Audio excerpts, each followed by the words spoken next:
Hello, my name is Julian Osorio, and I'll be performing the Project 1 video of the 2D wind tunnel simulation. So first, we'll take the fluid flow fluent, we'll drag it in, we'll right click, and then we'll edit in the new design modeler geometry. And we'll wait for it to load. Once we're in here, we'll go to from the XY axis, we'll go to sketching, and then we'll just draw some lines. But first, we'll switch the units to centimeters as that's what we use to measure the wind tunnel. Now we'll start from the origin. We'll set it out, use dimensions, general. Down here, H1, we'll set it to 170 centimeters. I'll zoom out. I'll go back to draw. I'll make two more lines. Up here and there. Dimension those. We measured this at 23.75 centimeters. And this one was 12 centimeters. Next, I'll make a line here to show the settling chamber. I'll dimension this.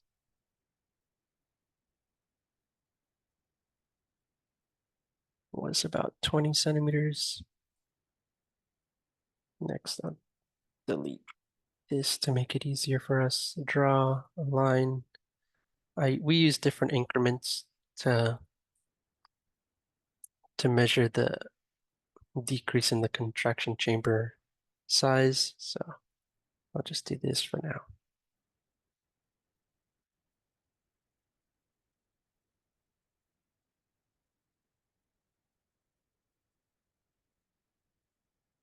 I'll go to dimensions here.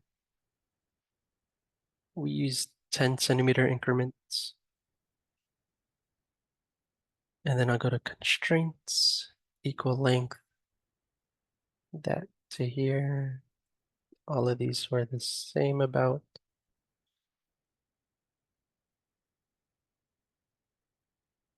And then the last one was a little longer we used, but we found this to be about 10.7 centimeters. From here, we'll go back to draw line, up, vertical. I'll do constraints equal length, this one to this line, go back to draw line, and then connect those two there. From here, I'm just going to make a bunch of different lines up.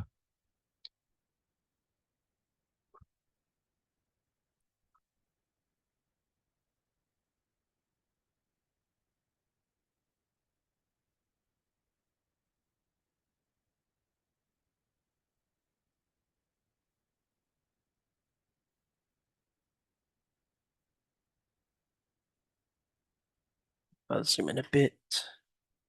We'll put dimensions on these. The first one that we measured turned out to be about 21.5 centimeters. And then it just decreased a bit from there. V8 was 17.25 centimeters. V9 is 12.75 centimeters.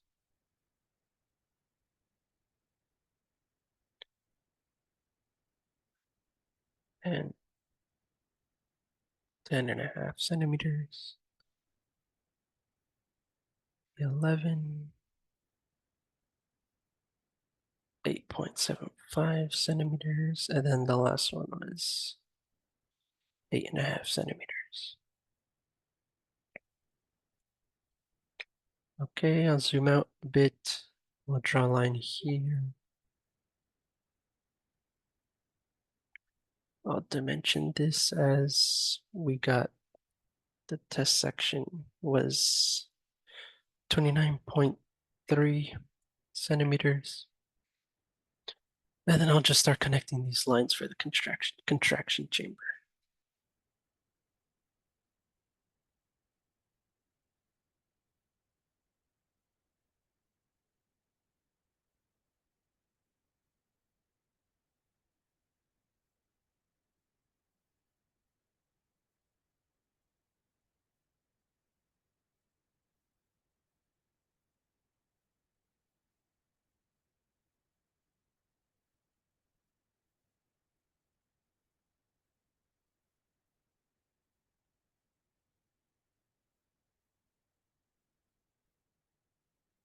Now that we have that, we can pretty much delete everything else. That's fine. We'll delete these lines also. And then we'll go to, where is it? Modify, replicate. I'll set this to 180. And then we go to box select. I'll select the whole thing. Click here, set endpoint. Here now we have this. We'll right click and then flip vertical. And then we'll reattach it to the origin. There's our wind tunnel. We'll go to concept, surface from sketches, sketch one, apply, generate. And there's our surface. We can pretty much close out of this tab now.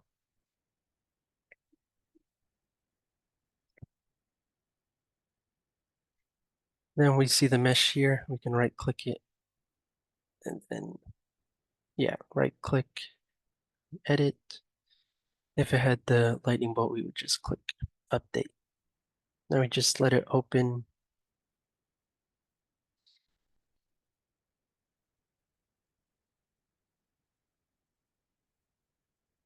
We'll let it open fully.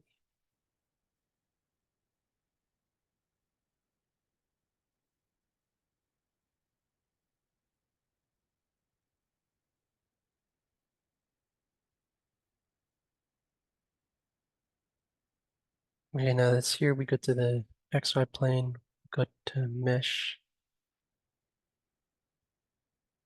generate. Oh, wait.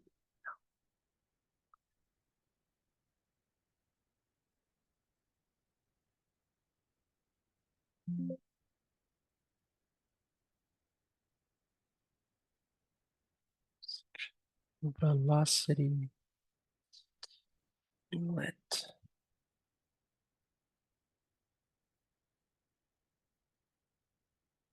Create name section. Pressure. Okay. And then we'll select the walls and then just color the walls.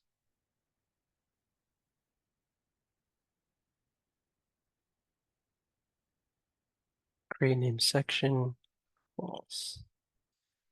We'll go to here. You can see them. We'll click mesh.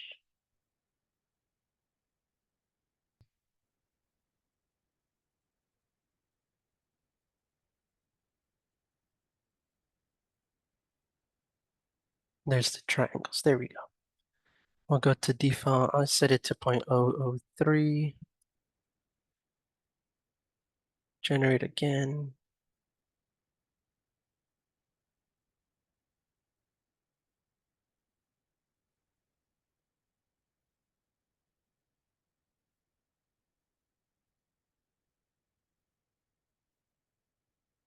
There's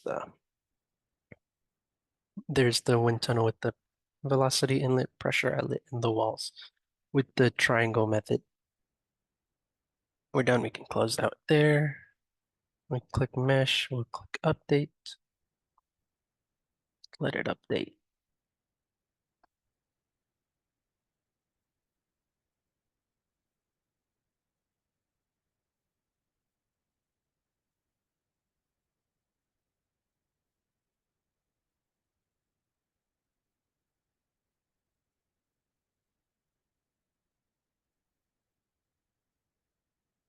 There we go. And we'll just open the setup.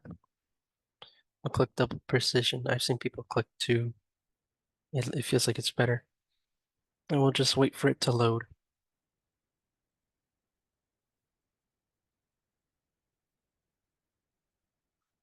For the hertz, I'm gonna use what we got for the 30 hertz values. So once we get everything open, I'll set it up.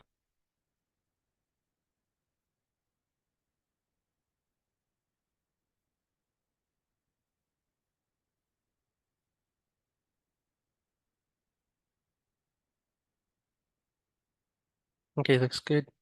We'll go to models, energy, make sure it's on.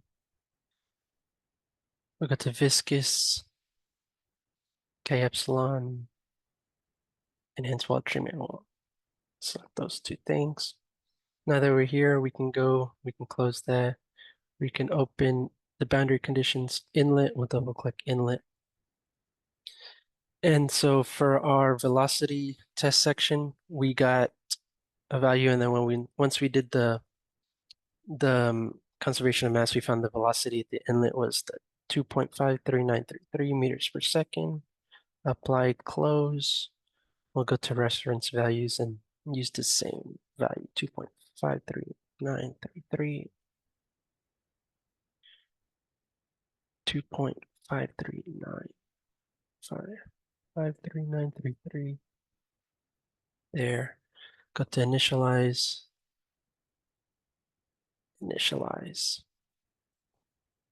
It didn't converge. We'll go to run calculations. I'll set this to about 100. We don't want to use too many values or else it'll take too long. And then we'll let it load and see what it converges at.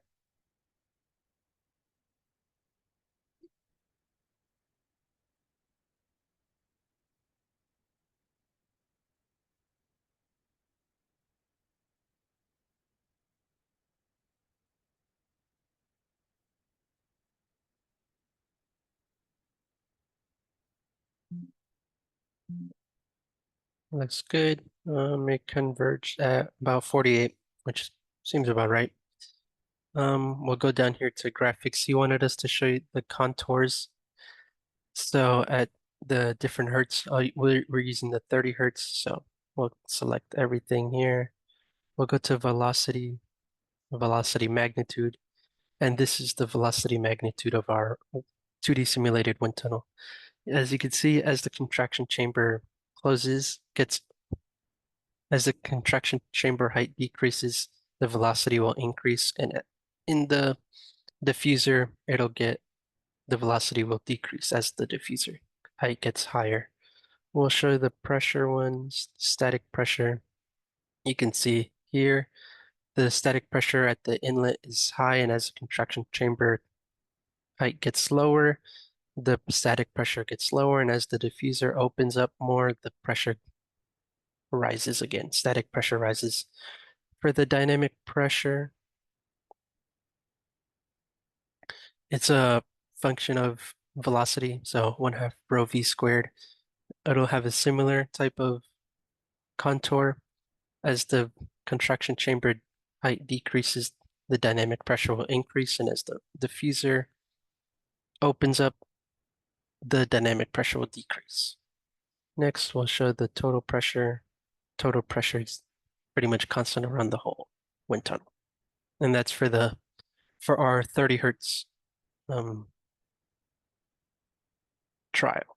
Next, we go down here to plots. We'll go to XY plot. And then you have to create a new surface. I choose line rake. You got to know the values that you get from when you made the geometry. The X, we start at the origin, so X, Y, 0, X, and then we'll go to X. I used 170 centimeters. And the height doesn't change because we want it at the center of we want to measure all of these at the center of the wind tunnel center line. So we'll start with velocity, save and plot.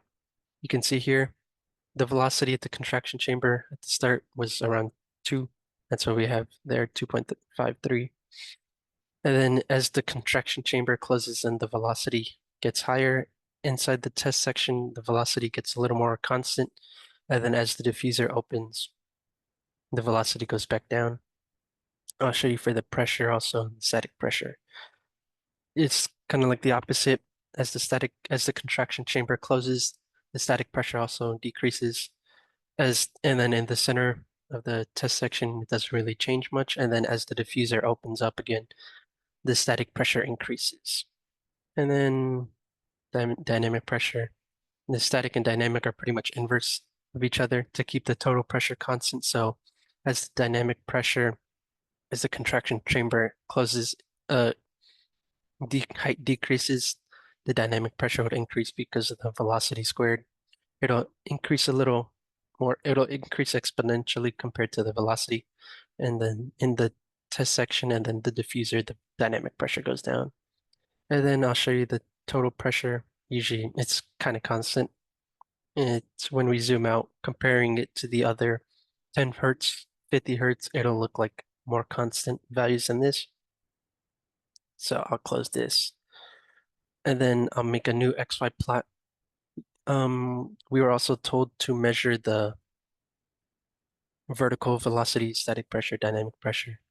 So if we do this and create a new surface, point rake, we want to use, since we're in meters now, we use 0.9535. The height would be negative 0.085, and then use 0.9535, and then the height would be 0.085. Create, close. We'll select this line. Let's see, the velocity makes sense. The boundary condition would be like a no-slip condition, so the velocity would be 0 at the boundary, at the walls. As we get closer to the center of the test section, the velocity will go back to its max at that point. Next, we'll go to the pressure, the static pressures. Comparing it to the other hertz, the 10 and 50, this is the 30 hertz trial. It'll be more of like a constant line across. And then once we go to the dynamic pressure, like I said before, it's still a function of velocity. It'll just be at a higher rate because of the squared, but that's what it looks like. And then the total pressure will look about the same because the dynamic pressure plus the static is equal to the total, which the static doesn't really change much. So therefore, it'll more look like the dynamic pressure line. And that's pretty much all we were told to calculate. So thank you. My name is Julian Osorio. In my group, we had Alan Berneroch, Deschamps, Bervier, and Jack Dowd. Thank you.